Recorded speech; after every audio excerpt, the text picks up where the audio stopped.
yang mau peduli dan perhatian sama warga masyarakat kecil. Ya. Kecil. Yang siap 24 jam siap ditelepon dan siap membantu Ya. warga masyarakat. Jangan nanti kalau udah terpilih nomor HP-nya ganti. Yo, jangan kalah sama customer service-nya operator gitu ya. Ya, Iya. yang 24 jam. Ya Ya, banyak kan oknum, saya bilang oknum. Setelah terpilih ganti semua nomor HP-nya. Nanti ada lagi ketika ada pemilu lagi gitu bukan loh. nomor baru lagi gitu. Iya.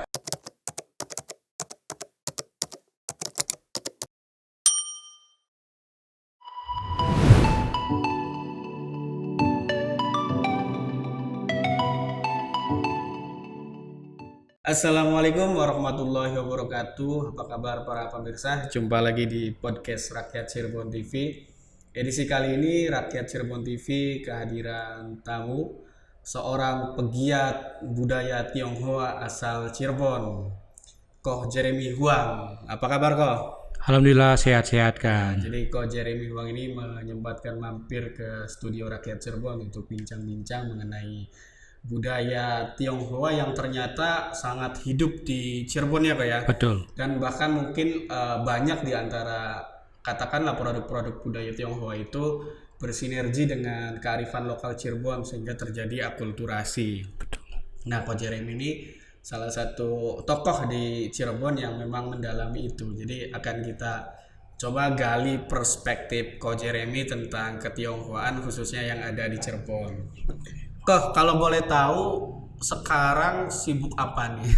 Sekarang saya nih lagi membuka counter fresh meal di Yogyakarta Sumbersari Junction di Bandung. Oh, lagi kegiatan usaha. Usaha, iya fresh meal. Usaha Iya. fresh meal, jadi minuman-minuman cepat saji yang Iya. ada di salah satu mall di Bandung. Betul, betul. Kalau ke Cirebon berarti masih sering ya kok ya, walaupun sekarang tinggal di Bandung. Iya, betul. Karena Kecil di Cirebon. iya, sejak lahir ya. Sejak lahir saya di Cirebon sampai umur 37 tahun karena menikah saya pindah ke Bandung.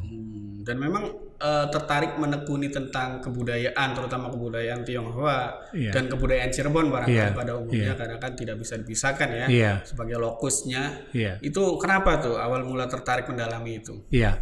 Gini ceritanya. Waktu itu saya bertemu dengan abang-abang saya, dengan kakak-kakak saya yaitu dengan Kang Nurdin M. Nur almarhum. Oh iya. Dengan Senior Kang saya juga dia wartawan senior betul, di Cirebon. betul. Terus bertemu dengan Kang Made Casta. Ya. Ya. Mereka berdua bilang kepada saya, Jeremy, cobalah kamu pelajari tentang budaya Tionghoa. Karena kami belum menemukan orang dari Tionghoa sendiri yang memahami dan bisa menjelaskan tentang budaya Tionghoa itu. Mulai saat itu saya belajar kepada guru-guru saya. Yang pertama itu kepada Iwan Satibi, Ya. W.P. Chong, Tan Xiaoxin, Ya. ya papanya Dom. Saya belajar budaya Tionghoa dari mereka. Ya, dan saya belajar tentang sejarahnya, tentang perkembangannya sampai saat itu. Sampai saat ini ya, Iya, berarti dari sejak muda gitu ya. Iya, Termasuk aktif juga nih beliau, banyak sekali karya yang diciptakan gitu berupa tulisan-tulisan yang seringkali tayang di media-media massa, terutama media lokal Cirebon. Nah kok masa kecil di Cirebon sampai akhirnya dewasa juga di Cirebon. Kalau kita flashback ke zaman dulu, Cirebon zaman dulu dengan Cirebon zaman sekarang ada yang beda nggak kok? Terutama kaitannya dengan pertalian budaya Tionghoa dengan Cirebon. Iya. Dari dulu saya merasakan kasih persaudaraan yang kuat sekali, Iya. benar-benar guyup, benar-benar bersatu. Ya, saya teringat sekali waktu saya jualan di pasar pagi di Cirebon. Iya, pasar pagi itu PGC ya kok? Sebelum itu kan dulu tuh pasar pagi adalah semacam kayak ruko. Iya. Jadi sekarang pasar ya pagi PGC kan? PGC, iya. Ya kalau zaman Belakangnya dulu, gitu ya? Iya. Kalau zaman dulu pasar pagi itu semacam kayak ruko, rumah dan toko. Dan saya benar-benar merasakan benar-benar kehidupan yang harmonis, kehidupan yang benar-benar menyatu gitu loh ya. Jadi mereka tuh benar-benar saling menghargai, saling menghormatin gitu tuh. Saya pun belajar budaya wayang dari para pedagang yang ada di Pasar Pagi Cirebon. Yang notabene wayang itu adalah budaya khas Jawa gitu. Iya, saya belajar. Dan Ko Jeremy menemukan wayang dari pedagang-pedagang di Pasar Pedagang-pedagang di Pasar Pagi Cirebon. Iya. Ya, waktu itu ada pedagang kopi yang suka membuat itu wayang kulit. Replika wayang. Iya, dan dia membuat itu. Terus saya bertanya bagaimana ini apa. Saya dijelasin secara detail oleh mereka. Saya belajar wayang dari pedagang kopi yang ada di Pasar Pagi Cirebon. Dan itu yang memperkaya kasanah saya tentang budaya itu sendiri. Dan pada akhirnya makin memperkuat ketertarikan Ko Jeremy untuk masuk ke dunia budaya. Betul. Karena saya hidup di Pasar Pagi Cirebon dari lahir. Saya tinggal di Pasar Pagi Cirebon. Jadi saya benar-benar mendengarkan lagu-lagu tembang Jawa, lagu-lagu yang lain saat itu, lagu-lagu Waljina saat itu, yang wayang yang judulnya waktu itu Cangkrik Genggong gitu. Oh iya. Itu saya benar-benar mendengarkan dan saya menyukai, saya senang itu keroncong gitu. Dan sampai sekarang tidak hilang gitu ya. Iya. Kesenangan itu ya. Iya, dan waktu setiap ulang tahun Cirebon tahun 17-an, mami saya ngajak dulu kan RRI itu di Jalan Siliwangi. Apa? RRI Cirebon. Oh ya, RRI Cirebon tuh di Siliwangi. Gitu ya? Iya, setiap ulang tahun Cirebon dan 17-an itu ada pertunjukan Tarling Abdul Aziz. Oh, iya. Ya, saya dibawa sama ibu saya untuk melihat pertunjukan itu. Iya. Dan saya menikmati, saya nonton itu. Itu nostalgia masa lalu. Iya, saya benar-benar jadi mami saya juga penggemar seni, jadi saya itu. Dan di rumah saya tahun 75 sampai tahun 78 ada namanya Sanggar Remaja Cirebon. Iya. Yang dipimpin oleh Andi Subekti. Iya. Dan dilatih oleh MB Senur. Wah. Dan juga itu ada tokoh-tokoh Pak Hasanuddin Sani yang saya tahu namanya, terus almarhum Mas Alex, adiknya Pak Bang Dino, Alex, terus ada juga Pak Yusak, ada segala macam. Saya merasakan guyup dan mereka benar-benar menyatu gitu. Itu dulu. Kalau sekarang ada yang berbeda nggak kok? Itu kan pengalaman masa kecil, mungkin masa remaja Ko Jeremy. Nah kalau sekarang ya? Saya rasakan masih guyup. Oh masih, jadi tidak ada perbedaan yang signifikan. Tidak ada perbedaan. Di balik ya katakanlah kemajuan kota Cirebon yang ya sangat pesat ya kalau dibandingkan dengan daerah-daerah sekitarnya, banyak sekali hotel, kemudian destinasi kuliner di mana-mana, bercampur lah antara kuliner tradisional dengan kuliner-kuliner modern gitu. Masih guyup. Kalau kita berbicara akulturasi ya, Ko Jeremy kan sering bilang di banyak media bahwa ternyata ada loh yang sehari-hari kita konsumsi, kita lihat, kita dengar barangkali itu ternyata ada unsur Tionghoanya juga gitu loh. Betul. Misalnya di bidang apa aja kok? Makanan. Ya, makanan. Makanan capcay, nasi goreng. Oh, nasi goreng. Iya. Terus kue cikak. Kue cikak. Kue cikak. Iya. Oh, yang kecil. Yang kecil bentuknya kayak ini. Bentuknya mirip cangkang kura-kura. Iya. Yang ada warna merahnya gitu. Betul. Dalamnya kacang hijau. Terus ada juga moho. Terus juga bapau, cakwe, siomay. Terus ada juga ini kecap. akulturasi kecap ya. Ada juga mungkin dugaan saya nasi lengko. Nasi lengko itu adalah akulturasi, ya kan? Akulturasinya apa ya? Ada di situ ada tahu, kecap, terus ada kucai, ya kan? Seledri gitu kan. itu kan biasanya yang disajikan di dalam masakan Tionghoa. Itu. Jadi ada kulturasi budaya itu. Jadi dari komponen-komponennya misalnya tahu itu, kalau kita belajar sejarah tahu barangkali di Cina sudah berkembang dulu gitu, kemudian masuk ke Cirebon ketemu dengan kebiasaan masyarakat lokal, jadilah nasi lengko gitu ya Kak ya. Iya, betul. Ya, itu unik sih ya. Kita cari bersama apakah betul ternyata nasi lengko bagian dari akulturasi budaya. Itu makanan. Selain makanan apalagi kok? Misalkan tangga, loteng. Oh, loteng. Iya kan dari bahasanya aja loteng ya. Terus pacul, cangkul. Namanya juga pacul kan. Nah terus ada lagi penggilingan tebu. Itu juga akulturasi. Nah terus juga ada juga simpua itu. Yang hitung itu ya pakai sempua. Iya, sempua. Itu juga ada unsur Tionghoanya. Iya. Terus mengenai masalah itu wajan. Iya. Terus bangunannya yang arsitektur. Iya. Terus megamendung ya kan. Megamendung itu juga adalah akulturasi. Akulturasi budaya juga yang saya lihat.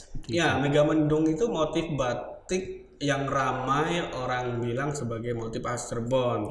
Tapi dari referensi versi Ko Jeremy menemukan bahwa megamendung juga ada unsur dari Tionghoanya gitu. Seperti apa kok dulunya memang? Iya, saya belum tahu pasti, saya belum mempelajari itu, tapi lihat bentuk megamendungnya itu kan sama dengan yang ada dalam tulisan di film-film Tiongkok itu. Iya. Kalau kerajaan zaman dulu gitu kan. Film-film kolosal. Kerajaan, ada tema dinasti-dinasti zaman dulu gitu ya. Iya, ada bentuk kayak mega itu ya kan. Motif megamendung itu. Iya. Terus wayang potehi juga. Itu adalah akulturasi budaya juga. Apa kok? Wayang potehi. Wayang potehi.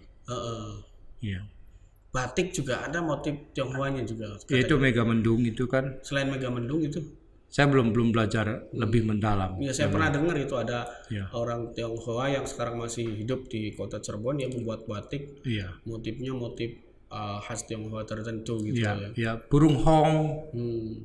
Burung hong juga kan adalah akulturasi budaya Tionghoa juga. Mereka yang menggambar burung hong. Jadi kalau dari versinya Ko Jeremy memang banyak unsur-unsur Tionghoa yang menyatu dengan kearifan lokal Cirebon dan sampai sekarang menambah kekayaan Cirebon. Kalau kita sebut Cirebon sebagai kota seni dan budaya, maka kehadiran unsur Tionghoa atau pengaruh Tionghoa itu memperkaya khazanah tersebut gitu ya. Betul. Nah, oke. Nah, kalau sekarang nih kok, itu kan dari sisi akulturasi budayanya gitu. Kalau dari segi sosial kemasyarakatan gimana ya? Kalau kita flashback ke belakang, mungkin kedatangan etnis Tionghoa ke Cirebon itu ya patokannya adalah rombongan Laksamana Cheng Ho yang mendarat di pelabuhan Muara Jati Gunung Jati dan mungkin sebagian tinggal di sini dan memberikan pengaruh. Itu bisa menjelaskan soal itu kok. Iya. Jadi Mahwan salah seorang penerjemah dari ekspedisi Cheng Ho yang keempat, keenam dan ketujuh bersama rekannya Guo Chongli, rekan penyusun bersama naskah Ying Yai Senglan. Jadi Ying Yai Senglan ini adalah buku karangan dari Mahwan tentang perjalanan Laksamana Cheng Ho yang mengunjungi beberapa daerah dan beberapa negara. Ya, bukan hanya di Cirebon ya, karena dia ekspedisi termasuk Cirebon juga salah satu daerah yang dilandasi Cheng Ho. Betul. Yang ditulis kira-kira abad ke-15 oleh Mahwan. Dan waktu itu Cirebon mendapat juga Cheng Liwen. Apa itu? Cheng Liwen ini adanya sumur yang terdalam. Jadi sumber yang terdalam, jadi banyak khazanah, banyak budaya, banyak pengetahuan yang mendalam gitu. Banyak budaya yang mendalam. Itu sebutan Cirebon. Iya. Jadi sumur yang terdalam, mata air yang terdalam. Arti secara harfiahnya begitu. Tapi sumber makna mata filosofisnya bahwa Cirebon itu sangat luar biasa ketika digali gitu. Iya. Oke. Kaya tentang budayanya, tentang kehidupannya gitu loh. tentang kekayaan alamnya gitu. Itu makanya ditulisnya sumber mata air yang Yang terdalam. dalam bahasa Cheng Liwen. Cungliwer. Iya. Agak susah ya ngucapnya. Iya. Iya. Jadi ada riwayat itu ya, Iya. kemudian sampai berkembang sampai sekarang. Gimana prosesnya dari awal kedatangan rombongan Cheng Ho sampai dengan saat ini di Cirebon? Iya, waktu itu Mahwan juga melihat bahwa di daerah Sarindil, Talang, terus Sembung, Iya. itu ada perkampungan masyarakat Tionghoa yang udah ada di sana. Jadi sebelum rombongan Cheng Ho datang itu memang sudah ada lebih dulu perkampungan Tionghoa Sudah gitu ada. ya. Iya. Oke. Nah, kalau Talang itu dulunya adalah pusat untuk perbaikan kapal. Dia membuat kapal. Jadi perlengkapan kapal tuh di Talang. Kelenteng Talang gitu ya. Iya. Ya dulu bukan kelenteng. Oh, Dulu bukan kelenteng. Dulu semacam kayak tempat singgah perkampungan. Iya. Itu gitu ya. Itu, Jadi iya. dulu gitu ya. Iya. Sampai sekarang berubah fungsi menjadi Iya.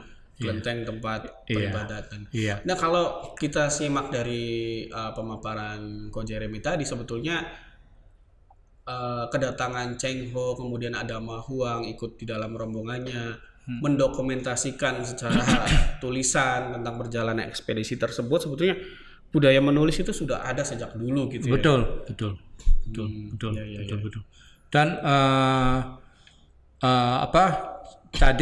Dan dulu tuh bukan kelenteng Talang, itu semacam kayak kantornya Cheng Ho di Cirebon.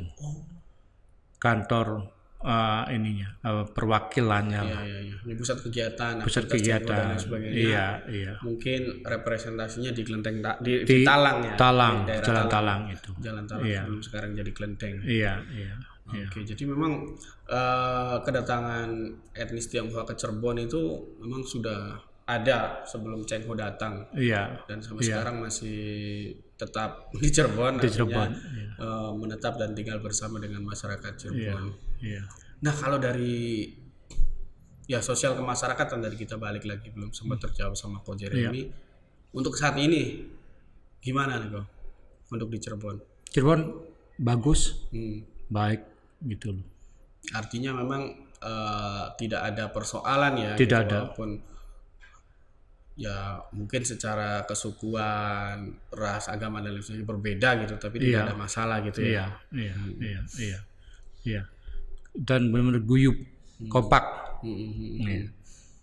Nah, Ko Jeremy juga pernah ada di forum itu, kita sebutlah tokohnya namanya Azmi Abu Bakar. Iya. Dia adalah tokoh pendiri Museum Tionghoa, Peranakan Tionghoa gitu ya. Dia asal Aceh, kemudian berinisiatif untuk mendirikan itu. Dia bilang bahwa salah satu peran Tionghoa bagi suatu daerah adalah ekonomi gitu, karena memang kita tahu bahwa mayoritas di daerah-daerah ketika di situ ada pemukiman Tionghoa itu pasti ada perdagangan, aktivitas bisnis yang secara nggak langsung maupun secara langsung itu mendukung kawasan sekitarnya supaya roda ekonomi itu berjalan. Kalau di Cirebon gimana pandangan Ko Jeremy? Iya. Tentang aktivitas bisnis. Iya. Jadi gini, dalam falsafah masyarakat Tionghoa tidak boleh terkena sinar matahari. Maksudnya? Artinya pagi-pagi buta sudah bangun, jam 3-4 sudah bangun, sudah harus keluar dari rumah, membuka tokonya. Kalau zaman dulu.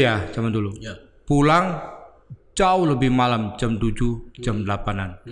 Jadi kalau orang-orang Tionghoa biasanya kalau berbisnis membuka tokonya itu buka paling awal, tutup paling akhir.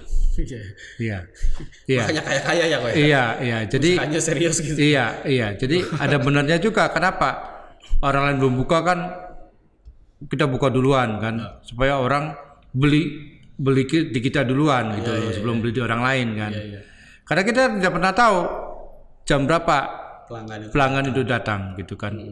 Bisa pagi-pagi sekali, bisa malam-malam sekali. Jadi kan harus datang lebih awal. Nah, jadi pagi udah datang. Jadi memang benar-benar nggak kena matahari kan? Iya. Karena pagi-pagi buta udah buka, pulang udah jam malam, ya kan. Terus mereka juga kan kalau buka itu mereka kan melibatkan anggota keluarganya, anaknya, ya atau istrinya, saudaranya untuk membantu. Supaya apa? Supaya menghemat biaya pengeluaran juga. Iya kan? Iya, efisiensi lah. Iya. Menghemat biaya pengeluaran juga kan? Iya kan? Jadi sebetulnya bukan pelit ya, tapi lebih pada efisiensi. Iya, efisiensi. Iya. Masih ada ya kalau kita bilang stigma ya, wah Cina itu ini pelit dan lain sebagainya. Kita dengar ini penjelasan dari orang Tionghoanya gitu, seperti apa penjelasan ini? Silakan Pak. Iya. Jadi anggota keluarganya dilibatkan. Anaknya, mantunya gitu loh, ya kan? Dilibatkan untuk berbisnis sama-sama. Satu, mengajarkan anak secara alami untuk berbisnis supaya mendapatkan insting. Naluri dagangnya ada. Naluri dagangnya ada supaya bisa mendidik anak dari sejak awal susahnya cari duit. Supaya ketika mereka mau buang duit, seenaknya kan mikir, oh iya, gue udah capek nih. Ya, dari pagi sampai malam, ya kan. Nah, terus yang kedua juga supaya benar-benar menghemat efisiensi kerja. Zaman dulu orang-orang Tionghoa kalau berbisnis itu toko sekaligus rumah. Ya, jadi tinggal di satu kawasan ya. Iya, jadi mereka nggak pernah punya tempat yang lain. Toko sama rumah jadi satu. Sekarang juga mungkin masih itu. Iya, supaya apa? Ya efisiensi pengeluaran itu menekan pengeluaran sekecil-kecilnya.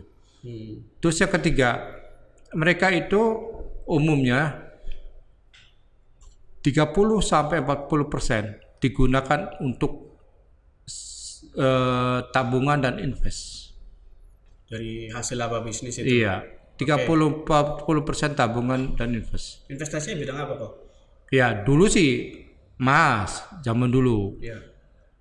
Terus habis beli emas mereka beli tanah. Ya kan, mereka beli tanah, barulah mereka bangun rumah. Ya, jadi mereka dahulukan untuk tabungan invest. Serius gitu ya? Iya. Makanya aset-asetnya banyak ya? Iya. Jadi berapapun yang mereka dapatkan, ya mungkin tabung dulu setelah uangnya untuk bisa beli emas ya beli emas dulu. Ketika emas itu udah banyak dijual, beli tanah. Ketika tanah itu sudah berkembang, bangun rumah. Jangan bangun rumah tempatin dikontrak-kontrakin. Jadi mereka benar-benar mengecilkan pengeluaran. Ditekan pengeluarannya sekecil mungkin. Pemasukan yang mereka harapkan dapat lebih besar. Itu falsafah bisnisnya ya. Iya. Penjabaran dari jangan sampai ketemu matahari itu bukan berarti takut matahari, tapi lebih kepada kerja keras. Bangun sepagi mungkin, kemudian bekerja sampai malam gitu kan. Dari pagi bangun subuh kan nggak ketemu matahari. Pulang habis isya kan nggak ketemu matahari juga. Iya. Sehari-hari memang kerja keras gitu. Iya. Biar kena matahari. Iya. Kaya-kaya ya Pak ya. Kaya. Tapi sebetulnya ada nggak sih Tionghoa miskin kok? Banyak. Oh ada kok. Banyak. Ya contohnya saya. Saya kan Tionghoa miskin, ya kan. Saya belum punya rumah, ya. Dan benar-benar saya Tionghoa miskin juga. Jadi banyak. Mungkin satu nasib. Iya itu nasib. Atau saya memang kurang pinter di dalam berbisnis. Makanya jadi budayawan gitu ya. Iya.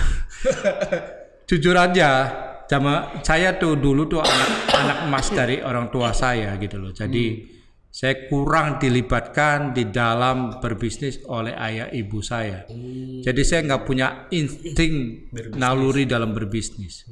Jadi tidak sebaik yang ketika anak itu dilibatkan dalam proses bisnis orang tuanya gitu. Betul. Tadi sudah dijelaskan di awal bahwa Tionghoa itu melibatkan keluarga, terutama anak, karena anak bagian dari regenerasi yang akan melanjutkan suatu perusahaan, unit bisnis yang dikelola oleh etnis Tionghoa. Sebenarnya orang tua tuh baik. Tujuannya kenapa melibatkan anak? Lo harus belajar prihatin. Lo harus belajar untuk mengerti susahnya cari duit. Oh ya, sorry, boleh saya tambahkan akulturasi budaya itu juga dalam bahasa lu, gue, iya kan. Bahasa-bahasa apa namanya prokem yang Iya, lu, sering gue. kita dengar Iya, gitu ya. iya, dari Cuma Hokkien. memang di Cirebon tidak populer ya bahasa lu gue itu. Iya. Lebih ya kalau kita sebut terpusat memang di Jakarta itu sudah sangat ya nggak asing lah ya kalau di Cirebon kan bukan lu gue ya di kalangan tertentu aja tapi pakainya isun. Iya. Isun kok. Iya. Itu juga bagian dari akulturasi ya pengaruh Tionghoa Bahasa, iya. di Nusantara. Iya. Terus cengli, Cengli, Besai. goceng. iya, goceng artinya kan 5.000 kan. Iya. Besai, Apa nggak baik. Hoki, ya kan. juga Iya. Cuan, iya kan. Cuan lagi populer. Iya, cuan lagi populer kan. Nah, itu adalah akulturasi bahasa ya tuh. Terus juga misalkan kemoceng itu juga kan itu namanya kemoceng kan dari Hokkien.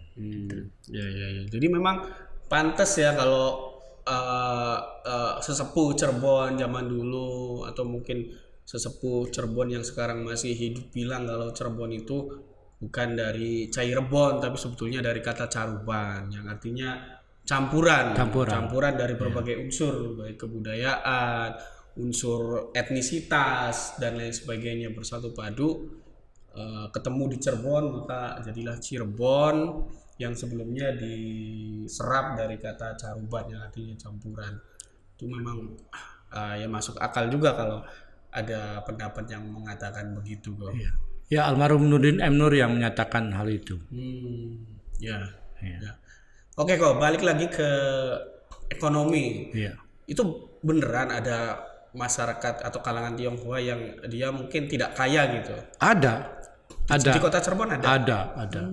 Misalkan kayak di Gambirlaya, Siti Mulia, Tira Kusenian, mereka juga mengalami hidup yang sederhana. Iya, terus tidak seberuntung. Iya, di seberuntung semesta yang lain. Iya. Terus juga di daerah ya Pekalongan juga ada gitu loh. Jadi ada juga mereka yang hidup di bawah kemiskinan ya ada. Tapi yang sangat kaya banget juga ada ya bro? Ya ada. Itu kan satu ya tergantung dari yang di atas. Nah itu menarik. Jadi ada kontradiktif. Ada Tionghoa yang ya, kalau dibilang kaya sangat kaya banget lah, asetnya banyak gitu. Kita tidak sebut siapa orangnya. Tapi ada juga yang hidup ya dengan kondisi pas-pasan sederhana gitu. Iya. Nah, saya di Bandung aja kerjanya sebagai buruh pabrik. Di Bandung. Buruh pabrik benar-benar ngangkat barang-barang di gudang. Ya. Terus tapi sekarang udah PHK, udah di PHK. Terdampak COVID juga ya. Bukan itunya juga karena saya kan sakit jantung jadi saya di PHK. Ya udah ada unsur itu ya. Oke. Nah, ada yang kaya, ada yang pas-pasan. Nah, sekarang hubungan mereka antara yang kaya dengan pas-pasan ini sesama etnis Tionghoa gimana? Apakah saling tolong-menolong? Ya katakanlah misalnya yang karena ada pertalian etnisitas ya sama Tionghoa, kita bantu nih supaya dia punya usaha atau minimal supaya dia bisa kerja di kita dan dia dapat penghasilan. Saya rasa sekarang itu bukan berdasarkan karena sesama Tionghoa, tapi mereka melihatnya berdasarkan cuan atau tidak cuan, untung atau tidak untung. Iya. Terus yang kedua juga berdasarkan profesionalitas kerja. Ya kayak saya di PHK karena saya dinilai tidak profesional di dalam bekerja. Ya mungkin sudah sepuh juga ya. Iya, jadi saya dikeluarin. Jadi sekarang dalam dunia bisnis tidak lagi melihat berdasarkan lu Tionghoa udah gua bantu, enggak. Tapi juga berdasarkan dari profesional, orang itu profesional enggak dalam bekerja. Mereka benar sungguh-sungguh dalam bekerja. Kalau dia sungguh-sungguh bisa menguntungkan perusahaan, ya akan dipakai terus. Tapi kalau tidak menguntungkan perusahaan, ya mohon maaf. Iya. Begitu juga masalah jodoh. Jodoh juga. Jadi dilihat dari bobot. Bobot artinya kemampuan dirimu. Lu punya apa? Iya. Lu punya jabatan apa? Lu punya kekayaannya berapa? Lu mampu nggak menghidupi anak gua? Lu mampu nggak untuk membiayain pasangan lu kelak nanti? Ya toh. Saya pernah ngalamin hal itu. Saya juga ditolak. Iya. Gara-gara belum kerja atau gara-gara nggak punya uang? Iya, gara-gara saya hanya jualan di pasar. Oh, karena dianggap masih kasta yang belum tinggi ya? Iya. Oke. Dan jualannya hanya jualan jamu lagi. Iya. Jadi kan ya ditolak. Ya, jadi pernikahan juga prioritasnya sebetulnya bukan sesama etnis ya? bukan. Berdasarkan bibit, bobot, bebet. Dan terutama bobot. Bobotnya, terutama dibebankan adalah bobotnya. Lu bobotnya apa gitu? Lu punya kemampuan apa nih? Bisa nggak lu menghidupi anak gua? Kalau lu bisa menghidupi anak gua, ya oke lah gitu loh. Kalau lu nggak bisa menghidupi anak gua, ya mohon maaf gitu. Lu punya kekayaannya berapa? Gitu. Iya. Itu menarik juga, maksudnya hal-hal yang barangkali sebagian penonton podcast Rakyat Cirebon TV belum paham betul ya, kita dengar langsung dari versi orang Tionghoanya gitu, dari Ko Jeremy. Oke, kalau balik lagi ke persoalan bisnis ya, kita juga sama-sama menyaksikan bahwa kawasan-kawasan pecinan itu ekonominya hidup sekali ya. Di kota Cirebon mungkin ada Pekiringan, ada Karanggetas, mungkin Pekalipan juga masuk gitu ya. Kalau siang hari itu sangat ramai kendaraan parkir, lalu lalang dan sebagainya. Dan mayoritas pemilik tokonya juga etnis Tionghoa. Waktu saya kecil, daerah Karanggetas itu daerah yang ramai sekali. Nggak pernah sepi itu. Dari pagi sampai malam. Waktu saya kecil. Terus daerah Pasar Pagi, Karanggetas sampai ke Pasuketan itu ramai sekali. Nggak pernah sepi gitu. Selalu banyak orang datang. Itu toko-tokonya milik Tionghoa. Iya. Mayoritas Ada ya? ya mayoritas. Ada mungkin non etnis Tionghoa, tapi mayoritas ada. milik Tionghoa. Iya, ada. Berarti dari dulu ramai. Dari dulu ramai. Ya, mungkin sampai sekarang juga masih jadi salah satu pusat bisnis ya. Iya. Tapi tidak semuanya milik dari Tionghoa. Oke, tapi mayoritas ya Pak ya. Iya. Nah, itu mereka bisa mengelola bisnis yang bertahan lama mungkin dari puluhan tahun ya, kalau dihitung dari Ko Jeremy kecil sampai sekarang. Itu sebetulnya barang-barangnya dari mana, kemudian bagaimana memanage supaya bisnis itu bertahan lama. Iya. Artinya begini, dari dulu mayoritas kepemilikan ruko-ruko itu adalah orang Tionghoa, sampai sekarang pun mayoritas kepemilikannya milik orang Tionghoa juga kan. Berarti kan ada ya bisa bertahan sampai begitu lamanya. Umumnya gini, dalam orang mau berbisnis pasti mencari dua hal. Ya. Satu, daerah ramai enggak nih? Yang sering dijulukin daerah kepala naga. Ya. Artinya daerah ramai enggak? Potensial dikunjungin orang enggak? Biasanya kalau zaman dulu dalam membuka bisnis selalu dekat dengan pusat pemerintahan. Ya. Di mana ada pusat pemerintahan, di situ ada pusat bisnis. Yang kedua, dekat nggak dengan dulu pelabuhan. Kalau dulu pelabuhan ya. Ya, berarti kita berbicara akses ya, infrastruktur ya. Kalau dulu pelabuhan, sekarang mungkin ya jalan kali ya. Apakah bisa dilalui kendaraan atau tidak, orang mudah atau sulit mencapai daerah tersebut. Iya. Jadi pemerintahan, infrastruktur, terus kemampuan potensi misalkan daya beli masyarakatnya itu. Oh, jadi itu juga diperhitungkan. Jadi mereka memperhitungkan matang-matangan hal itu. Salah satu kiat supaya bisnis bertahan lama juga, unsur itu penting ya. Iya. Kalau produk-produk yang mereka jual kok, itu dari mana kok? Saya dapat aksesnya itu. Saya belum tahu juga mereka dapat dari mana. Produksi sendiri atau mereka juga lah, ada juga mereka ambil dari orang juga. Nah, sesama Tionghoa itu kalau dari ikatan bisnis ada perkongsian nggak sih kok? Bisa kawasan tertentu nih, kita sebutlah kawasan Panjunan, itu kan terkenal dengan elektronik ya, ada laptop, mungkin barang-barang elektronik lainnya juga ada di kawasan itu gitu. Mereka punya perkongsian nggak sih? Sekali lagi, kalau zaman sekarang, ya kita berbicara konteks zaman sekarang. Zaman sekarang itu prinsipnya lu menguntungkan atau tidak lagi melihat dari sisi unsur keturunan atau apapun, tidak, tapi melihat lo menguntungkan atau tidak gitu. Jadi ketika misalkan meskipun sesama Tionghoa tapi lo nggak menguntungkan ya enggak lah. Nggak terjadi kerjasama bisnis ya. Iya, enggak lah. Ya, Artinya memang terbuka peluang bagi siapapun, terutama non etnis Tionghoa ketika ingin masuk ke lingkaran bisnis Tionghoa juga bisa. Yang bisa. Ada take and give-nya. Iya, gitu. ada take and give-nya. Kita kontribusi apa, kemudian kita mendapat hak apa gitu. Iya kan dalam berbisnis pasti yang dicari keuntungan dong. Pasti yang dicari cuan dong. Masalahnya gini kok, dari kacamata awam ya saya sering dapat obrolan dari teman-teman itu pokoknya kalau sesama Cina itu begini gitu, ada kerjasamanya gitu loh, itu bener enggak gitu? Saya rasa tidak semuanya benar. Ya jadi kalau lu tidak menguntungkan ngapain gua kerja sama lu? Ya itu masuk akal. Iya kan? Ya tuh. Gua kasih lu modal segini, lu rugi terus, ngapain gua kasih modal lu terus? Ya, ganti orang. Iya dah.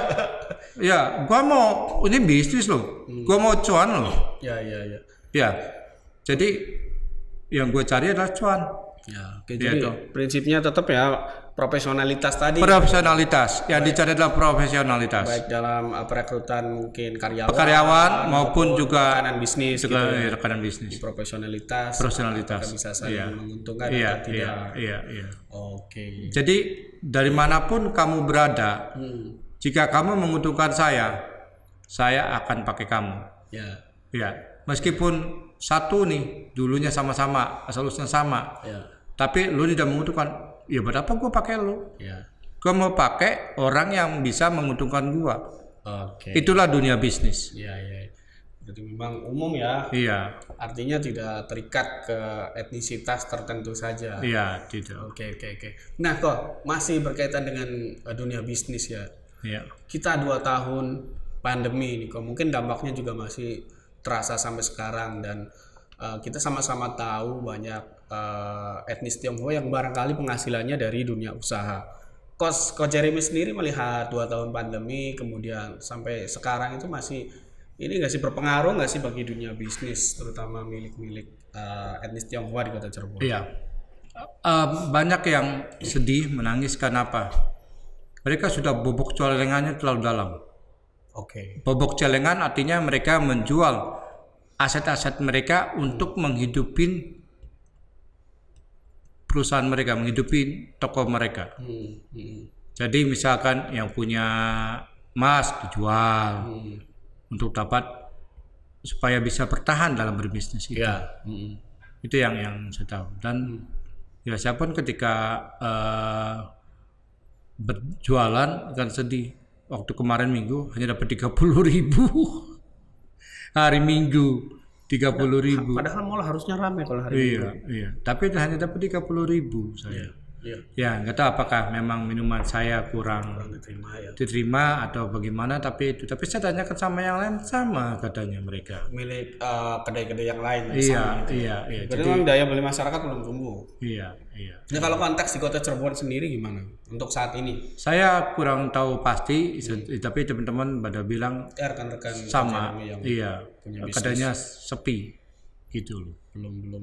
Belum pulih. Iya, belum pulih. Iya. Gimana supaya pulih? Saya belum tahu secara pasti. Artinya memang butuhkah dorongan kebijakan pemerintah secara politik supaya ekonomi itu cepat segera bangkit, memberikan stimulus-stimulus. Kalau sekarang kan yang sedang booming adalah segala sesuatu disubsidi gitu. Mungkin ada pengurangan pajak juga, terutama di kendaraan mewah gitu, ada kebijakan PPNBM untuk mobil-mobil yang kemarin juga sempat dimunculkan Pak Jokowi, dan sekarang juga ada subsidi bantuan gitu kan untuk karyawan, untuk UMKM dan lain sebagainya gitu. Apakah yang seperti itu memang dibutuhkan? Betul, itu dibutuhkan sekali pengurangan pajak ya, pajak PPN terutama. Ya, terus yang kedua juga kemungkinan pengampunan pajak juga perlu ada lagi ya. Terus pembiayaan, maksudnya ada bantuan untuk UMKM. Ya sudah berjalan. Iya. Sudah dan itu banyak yang mendapatkan iya itu. iya, dan itu perlu ditingkatkan lagi gitu loh, ya kan. Jadi pemerintah harus mengeluarkan APBN yang lebih besar lagi Iya. untuk memberikan subsidi bantuan gitu ke warganya gitu. Betul. Jadi terutama masalah pajak dikurangin lah pajak itu loh. Karena itu juga berat bagi para pengusaha untuk itu. Iya kan. Iya. Oke. Ya dengan nilai 11% ya kalau nggak salah ya. Ya. 11% ya harus dikurangin lah. Nah, kalau menurut Ko Jeremy, sekarang nih kebijakan yang ditelurkan oleh pemerintah baik pusat maupun provinsi bahkan mungkin level kabupaten kota, kita berbicara konteks Cirebon itu apakah sudah berpihak kepada pengusaha, khususnya pengusaha yang dari kalangan etnis Tionghoa? Saya belum dapatkan informasi dari kawan-kawan saya yang lain gitu tuh. Jadi saya belum tahu secara pasti gitu loh.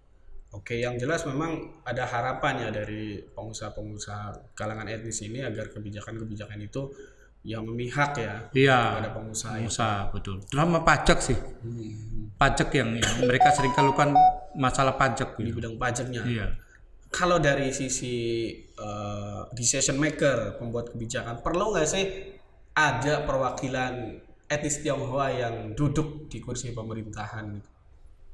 Supaya kebijakan yang ditelurkan nanti tidak mengabaikan paling tidak gitu. Kalau kita berbicara berpihak mungkin terlalu terlalu glorifikasi, tapi paling tidak mengabaikan hak-hak warga Tionghoa. Ya mungkin saya pikir saya pikir mungkin harusnya ada banyak dialog diskusi dengan semua warga supaya mereka keinginannya tertampung. Jadi diskusi dialog ya dengan semua warga dan juga pengusaha juga gitu loh. Keterwakilan etnis Tionghoa di perpolitikan di Kota Cirebon gimana kok menurut Ko Jeremy? Apakah sudah representatif gitu? Ya, saya menyambut baik mereka yang mau membangun masyarakat terjun di menjadi anggota dewan atau apa, itu bagus. Jadi harus sama-sama membangun masyarakat. Jumlahnya perlu ditingkatkan atau kinerjanya akan diperbaiki untuk yang sudah jadi? Saya rasa sih jadikanlah kehidupan itu bisa bermanfaat bagi yang lain. Ya. Oke, karena spesifik kita ini Kota Cirebon di awal 2024 akan menghadapi pesta demokrasi, pileg maupun pilkada gitu, pemilihan legislatif untuk anggota DPR di tingkat Kota Cirebon maupun pilkada. Artinya kita akan mempunyai pemimpin baru gitu, karena pemimpin wali kota yang sekarang itu tidak mungkin maju lagi karena sudah 2 periode. Kita akan punya wali kota baru, entah siapapun yang jadi gitu loh. Harapan Ko Jeremy ini mewakili masyarakat etnis Tionghoa. Kira-kira pemimpin yang terpilih baik di DPRD Kota Cirebon maupun Wali Kota Cirebon harus yang bagaimana kriteria? Satu, yang mau peduli dan perhatian sama warga masyarakat kecil. Yang siap 24 jam siap ditelepon dan siap membantu warga masyarakat. Jangan nanti kalau udah terpilih nomor HP-nya ganti. Jangan kalah sama customer service-nya operator gitu ya. Iya. Yang 24 jam. Iya, banyak kan oknum. Saya bilang oknum. Setelah terpilih ganti semua nomor HP-nya. Nanti ada lagi ketika ada pemilu lagi gitu loh. Nomor baru lagi. Gitu. Iya. Jadi baru dibukanya, dikasihkannya baru pemilu lagi, baru dikasihkan ini nomor HP saya gitu loh. Sesudah terpilih baru ganti nomornya. Susah lagi dihubunginya. Jadi nomor HP-nya siap 24 jam, siap ditelepon oleh masyarakat. Itu nomor 2. Ketiga ada lagi kan? Iya. Lalu yang ketiga, pemimpin harus selalu mau berdiskusi, dialog dengan masyarakat. Harus sering turun ke bawah, melihat sendiri penderitaan rakyat, ya kan. Turun ke pasar-pasar, ya tuh. turun ke pusat perbelanjaan supaya bisa melihat, oh iya ini rakyatnya saya ya. Jadi saya harus membantunya. Itu yang saya harapkan gitu loh. Nah, terus yang kelima benar-benar keempat tuh benar-benar berkorban. Ya. Artinya rakyat saya dulu yang harus makan. Oh iya. Baru saya. Gitu. Harusnya begitu. Gitu. Jadi biar saya kelaparan, biar keluarga saya yang kelaparan. Asal jangan rakyat yang kelaparan. Harusnya seperti itu. Itu yang saya harapkan, ya kan. Terus juga yang benar-benar bisa tradisi dan budaya ini benar-benar dilindungi. Itu jadi catatan penting itu. Iya, tradisi dan budaya dilindungi, ya kan. Karena kita sudah sama-sama sepakat membranding Cirebon sebagai kota seni dan budaya gitu kan. Karena sudah punya riwayat masa lalu yang sangat kayak sejarah, peninggalan-peninggalan juga masih ada sampai sekarang gitu loh.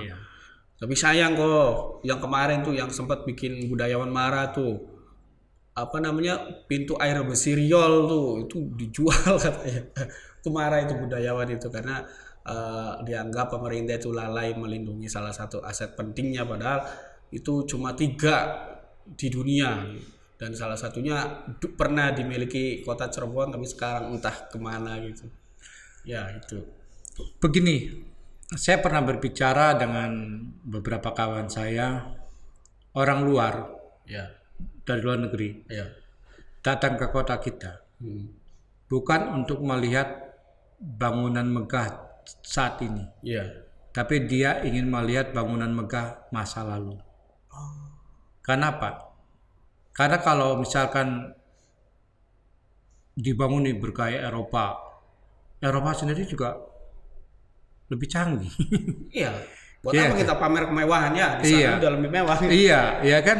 Betul loh, sepakat saya. Jadi yang harus dibangun adalah menjaga kelestarian bangunan kita. Justru itu kekayaan kita. Yang mungkin saja tidak dimiliki oleh negara lain. Betul. Kalau kita mengikuti gaya Eropa sendiri udah ada kok. Ngapain kita gituin gaya Eropa? Ya kita nggak mungkin kejar kan. Kita sudah pengikut kan. Iya. Nah, lebih baik kita melestarikan bangunan yang sudah ada. Bangunan cagar budaya itu harus dilindungi, dijagain. Saya pernah bilang, satu buah batu itu bermanfaat. Meskipun tidak ada semen. Mungkin itu ada kisahnya zaman dulu. Dengan batu itu. Jadi jangan, ini cuma satu batu, ngapain buang aja, jangan. Mungkin satu batu itu punya kisah yang harus kita lestarikan. Nah itu yang saya harapkan gitu loh. Jadi saya berharap sih, dulu kenapa saya pernah bilang bahwa saya mendukung Nurdin M. Nur untuk menjadi calon wali kota Cirebon. Kenapa? Saya berharap ada sentuhan budaya. Gitu. Jadi ada. Artinya Ko Jarima mendorong perwakilan budayawan untuk berada di kursi kepemerintahan dengan harapan dia bisa membuat regulasi yang bisa melestarikan kekayaan budaya yang dimiliki Cirebon. Betul. Jadi menghidupi para seniman budaya untuk berkreasi, untuk maju di dalam menciptakan inovasi seni dan budaya. Siap. Semoga masukan-masukan dari Ko Jeremy itu didengar siapapun yang akan menjadi pemimpin kita di masa depan. Jadi benar-benar kehidupan seniman budaya itu harus benar-benar disejahterakan. Ya kan? Tahun 75-76 tuh ada namanya Sanggar Remaja Cirebon yang benar-benar aktif tuh. Ya kan? Nampilkan pertunjukan teateral gitu tuh. Saya berharap itu juga dihidupkan kembali. Teater di kota Cirebon. Sanggar-sanggar di kota Cirebon ditingkatkan. Dihidupkan gitu loh. Siap. Sehingga memberikan wadah gitu ya bagi budayawan untuk berekspresi kan, seniman menampilkan keseniannya, budayawan menampilkan barangkali kalau aspek-aspek yang berkaitan dengan kebudayaan, sejarawan juga diberikan tempat untuk menyampaikan sejarah-sejarah Cirebon di masa lalu supaya cerita tutur itu tidak luntur gitu kan. Betul. Dari generasi ke generasi tetap ada. Betul. Misalkan ada satu kawasan di hari Sabtu Minggu menampilkan full Pegelaran budaya. seni budaya Cirebon. Sebetulnya sekarang sudah berjalan kok. Saya senang dengan terobosan wali kota mungkin melalui dinas pariwisata dan kebudayaan kota Cirebon. Jadi setiap malam minggu itu ada event namanya malam mingguan ning balai kota gitu. Jadi itu ditampilkan kesenian-kesenian Cirebon, tari topeng, sintren dan lainnya, tentu dengan gamelan-gamelan khas Cirebon gitu. Itu sudah mulai jalan gitu. Sepertinya arahnya sudah ke sana, tinggal nanti kita sama-sama kita dukung lah, kita sukseskan gitu lah. Tapi tadi poin penting yang kita garis bawahi bahwa itu selain menampilkan juga terutama yang berkaitan dengan benda-benda cagar budaya yang statis ya kayak situs, bangunan dan lain sebagainya, itu yang benar-benar dijaga. Karena tadi orang luar negeri datang ke Cirebon itu bukan lihat mall, bukan lihat hotel, bukan lihat bangunan mewah lainnya. Betul. Mereka sudah punya banyak gitu, bahkan mungkin lebih canggih. Tapi orang luar negeri yang datang ke Cirebon itu apa kok pengen lihat Bangunan kita zaman dulu. bangunan zaman dulu yang sampai sekarang masih ada gitu. Itu. Mungkin representatifnya adalah bangunan-bangunan keraton ya kok. Iya. Gua Sunyaragi barangkali itu jangan sampai hilang. Iya. Jadi bangunan cagar budaya itu harus dilestarikan sampai kapanpun. Sampai kapanpun. Karena itu adalah milik kita. Termasuk gedung-gedung BAT, gedung tua Iya. di kawasan Talang kan banyak itu BAT, ada gedung BI, kemudian Vihara di Ulas Asih, bangunan-bangunan di kawasan Kota Tua, Kota Tuanya Kota Cirebon. Karena bangunan tua itu adalah identitas dari suatu kota. Itulah bangunan tua. Jadi biar bagaimanapun harus dilestarikan, harus dilindungi, ya kan? Ya, karena itu bisa menarik daya tarik wisatawan untuk datang ke kota kita. Datang dan belanja jajan, akhirnya ekonomi tumbuh gitu dari sektor. Dan juga saya berharap makanan-makanan masa lalu seperti encrot. Encrot saya lihat udah jarang ya. Iya, saya lihat. Nah, encrot itu dihidupkan kembali dong, makanan masa lalu itu. Makanan masa lalu yang khas Cirebon gitu. Khas Cirebon ya. Iya, terus ada yang lainnya gitu loh. Gitu. Jujur aja, saya senang sekali makan nasi lengko. Terus saya senang makan gado-gado ayam. Jadi teman-teman saya kalau bilang, Pak Jeremy mau makan di mana? Nasi lengko. Saya bilang gitu. Kenapa? Karena saya memang penggemar nasi lengko. Saya penggemar nasi lengko dan saya penggemar gado-gado ayam. Terus saya penggemar makanan tradisional Cirebon. Dan saya juga penggemar docang, bubur ayam, itu saya senang sekali. Dan ketika istri saya ajak makan bubur ayam, sop ayam sama gado-gado, wah dia sekarang ketagihan. Jadi kalau misalkan ke Cirebon selalu minta nasi lengko bubur sop ayam sama gado-gado ayam. Sama nasi lengko juga dia ada minta. Makanan khas Cirebon. Makanan khas Cirebon dia suka. Jadi itu juga harus kita tampilkan. Inilah makanan tradisional khas Cirebon supaya mereka bisa tertarik. Makanya kan saya menciptakan nyendok lengko ning Pagongan. Kenapa saya menciptakan nyendok lengko Pagongan? Pagongan adalah identitas kota pecinan juga. Dan kota perdagangan yang masih aktif sampai saat ini. Terus kedua di sana di Pagongan ada makanan tradisional khas Cirebon, itu nasi lengko, ya kan. Dan saya juga lahir dan besar di Pagongan juga. Dan bagi saya Pagongan memori indah. Pagongan dan Sukalila Selatan. Ada kenangan di situ ya. Iya, jadi ketika sore hari gitu tuh, saya sama teman-teman di kampung saya tuh pada midang kalau bahasa Cirebonnya. Midang di pinggiran Kali Sukalila. Kami menikmati keindahan Kali Sukalila gitu tuh. Kami menikmatin benar-benar panorama yang ada, dan kami benar-benar ya bermain bersama, guyup sekali. Oke, siap. Ya. Kita berharap banyak lagi ya orang-orang seperti Ko Jeremy yang menyukai makanan-makanan tradisional Cirebon, juga punya perhatian yang kuat terhadap kelestarian aset-aset cagar budaya yang ada di Kota Cirebon. Tentu banyak sekali input-input baru yang kita dapatkan dari pemaparan Ko Jeremy, terutama terkait sebetulnya ada pengaruh Tionghoa di Cirebon yang sadar atau tidak sadar gitu masih ada sampai sekarang. Terima kasih banyak Ko Jeremy sudah mampir di studio Rakyat Cirebon TV. Kita jumpa lagi di edisi podcast Rakyat Cirebon TV selanjutnya dengan narasumber yang tidak kalah menarik. Ya, Saya mohon maaf jika ada pemaparan saya yang salah, oke. ada kata-kata yang salah, saya mohon dimaafkan. Ya, karena memang kita ngobrol ini bukan adu pemahaman, enggak. Kita hanya sebatas mencoba untuk menghidupkan ya Pak ya khazanah tentang ketionghoaan yang ada di Cirebon gitu. Kalau misalnya pemirsa podcast Rakyat Cirebon TV punya referensi lain terkait dengan apa yang sudah kita bahas, itu boleh silakan dicantumkan di kolom komentar, nanti kita coba telaah apa isinya. Terima kasih banyak Ko Jeremy. Sama-sama. Kita tutup podcast Rakyat Cirebon edisi hari ini. Saya Wandi undur diri bersama Ko Jeremy. Terima kasih banyak. Assalamualaikum warahmatullahi wabarakatuh.